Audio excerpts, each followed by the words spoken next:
दोस्तों यह एलोवेरा का पौधा है। मैंने इसे 4 साल पहले लगाया था। एलोवेरा पौधे की देखभाल के लिए उसे धूप वाली जगह पर रखें। ज़्यादा पानी ना दें और मिट्टी को पूरी तरह से सूखने दें, फिर पानी दें। एलोवेरा को पनपने के लिए उज्ज्वल प्राकृतिक प्रकाश की आवश्यकता होती है। एलोवेरा को बाहर 6 घंटे की धूप में रखें। एलोवेरा के पौधे को सप्ताह में एक बार पानी भरपूर दें और देखें कि पौधे की मिट्टी पूरी तरह से सूख न जाए। दोस्तों मेरे पौधे में फूल आ चुका है। एलोवेरा के पौधे में फूल 3 से 4 साल बाद आता है और इसके फूल काफी खूबसूरत होते हैं। एलोवेरा के पौधे की ग्रोथ के लिए इसे धूप की आवश्यकता होती है। कई बार तेज धूप भी इसके सूखने का कारण बनती है।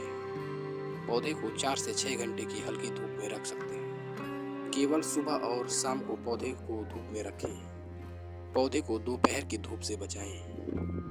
एलोवेरा के पौधे में आपको तभी पानी डालना चाहिए जब उसकी मिट्टी पूरी तरह से सूख चुकी हो।